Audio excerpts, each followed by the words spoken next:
Hi, it's Cris at Blue Willow Mercantile. I'm here with another Block of the Month pillow. You should have received this in your mail probably September sometime. I just want to tell you it's not too late to make it. I know Halloween's only a few weeks away, but literally I worked on this for maybe an hour today. You can easily get it done. This pillow is basically half square triangles and applique. Applique is done just like we did applique for the Mother's Day pillow. But let's refresh on how to do all that. I'm sure by now you've gotten really good at half square triangles, but remember we're going to take either a ruler, or I like these little marking tools for half square triangles. There's the magic wand, or there's Fons and Porter's one. So all we're going to do is we're going to take our marking wand and we're going to have the yellow line on the points of our square. I like to use these instead of a regular ruler just because I can mark both sides at once. So just take your mechanical pencil, your chalk pencil. If the fabric's dark enough, I've even been known to use a ballpoint pen, and mark those two sides. Lay it on top of your orange fabric. I like to take 2 pins just to kind of hold it so that my fabric doesn't shift as I'm under the machine. And remember, as I've told you so many times before, try to stitch on the side of the line that is going to be in your seam allowance. That way you have a little more fudge factor. Although I did build in fudge factor on this. They tell you to cut a 4-inch square. I cut a 4 1/4 inch square. You have enough fabric. So make it easy on yourself, oversize and trim down.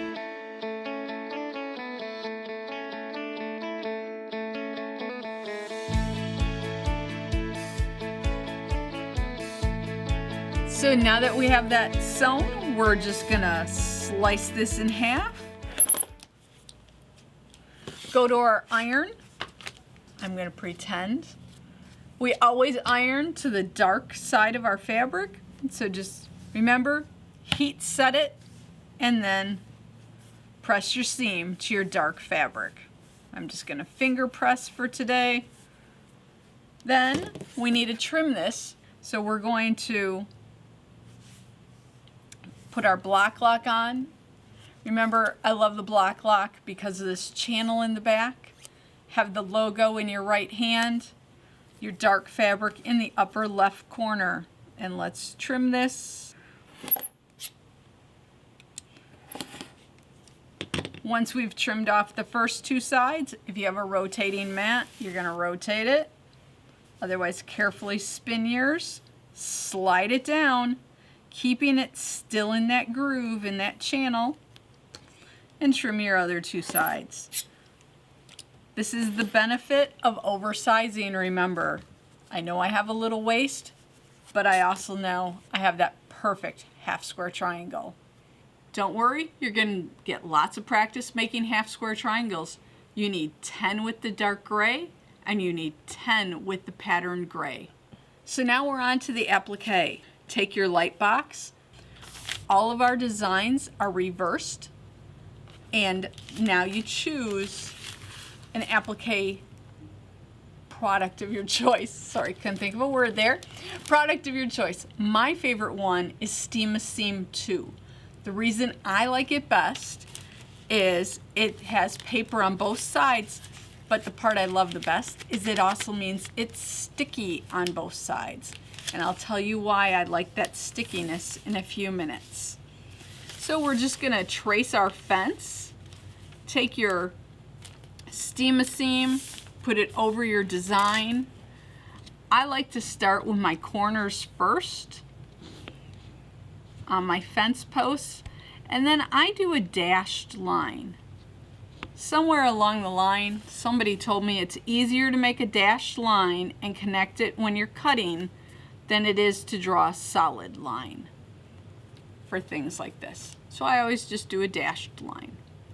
Once you have them all traced, you're going to take your steam-a-seam, take off the non-marked side, obviously, take it to your fabric, stick it onto your fabric, and go to your iron and iron it on, which will net you something like this. So here's my black cat. You'll notice all I'm doing is I'm cutting out right on my lines that I had already drawn. You'll also notice the black cat has 2 legs, and they gave us these detail lines. When you're done cutting him out, take this top paper that has this pattern on it, go back to your light box, and because I have a good light box, I'm able to see through it, and then take your chalk pencil and draw those details back onto it so that you can actually stitch them out, and you'll end up with 2 paws, not a cat with only 1 paw in the front and 1 in the back. If you draw in those detail lines, you'll have 2 front paws and 2 back paws. Okay, so now I'm ready to put my applique on. You'll notice that our pattern gives us directions. It tells me to put the bottom of my fence 1/8 of an inch away from my cut edge of my pillow front. So the easiest way to do that is I'm going to take a ruler and I'm going to line it up with 1/8 of an inch, and then I'm going to make sure that my fence posts hit that 1/8 of an inch. You may be wondering, why am I only putting in 1/8 of an inch? Why don't I put it all the way in? It will help reduce bulk if we only put it halfway into our seam allowance. But you want it in your seam allowance so that it doesn't come off your pillow easily. Okay, so it's 1/8 of an inch from the edge, and it doesn't tell us, but we're gonna center it on our sides. Looks like it's a little bit more than 1/8, but not quite 1/4 on our sides. They also tell us how to put our moon on. When you go to do this, peel off your sticky part and you can start to place it. This is why I like Steam-a-Seam 2, because I can place it on here, pick it up to take it to the ironing board, and it won't move because it's sticky on both sides. It's stuck to my fabric, and now it sticks to my backing fabric. To put my moon on here correctly, you'll notice they want me to be 7/8 of an inch in from the side, so we're going to do that same thing. Measure 7/8 of an inch in, put the edge of your pillow there, or your moon there, and then we're supposed to be down 2 3/8 inches. I'm not nearly down far enough. Okay, so here's my 2 3/8 inches. I'm putting my moon on. Let me go back and double check over here that I'm at 7/8. Yep. Give it a good press and you're good to go. Once you've done the same thing to your fence, take it to your iron and iron it in place. Then they tell you to just stitch close to the edge. So if I were doing my fence, I'd choose a taupey gray so it looks nice but doesn't stand out too much. And then I'd switch to a yellow for my moon. You'll notice I haven't talked about my cat yet. That's because it's so much easier to do my fence when my cat is not in the way. So after I get both of those done, then I would take my cat and I would put him on here. Obviously my cat's not all the way cut out yet, but I'm just using my picture as a guide. So it tells me that I'm basically going to have him like this. The top of his paws, or the bottom of his paws, are going to be on the top of the fence dividing post. Remove your backing, go to the iron again, press them in place, and then just edge stitch them down.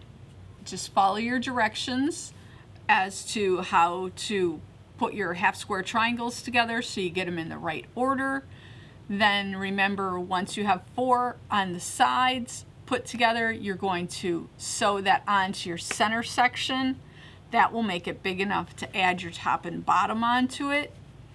Your back of your pillow, your envelope, is going to be the same way that we've been doing it. You're going to cut 2 pieces exactly the same, do that turned or rolled hem so that you have a finished edge on the back. What I do want to caution you about is your binding. Now obviously I haven't finished the pillow yet, so I'm just guessing this to be a fact, but our direction tells us to cut 3 2¼ inch pieces width of fabric. Well, they didn't give us width of fabric. They gave us half of the width of fabric, and you have enough to cut 4 2¼ inch pieces. Problem being, I think we're going to need more than 4, because remember, you have to join these to make your bias binding, or to make your binding strips. We have to join them, so that uses up 2¼ inches right there. And if these strips are only 21 inches long and our pillow's 20½ inches, we're going to run into a problem for when we have to go in the corners. One way that you might be able to get around that is, if you really love this fabric and you don't want to run out, do what I don't normally advise and do a vertical seam. Don't do the seam on the diagonal, because that will eliminate that 2¼ inch waste. Then you might have enough to get around your pillow. Check back in it a little bit and I'll have the project finished.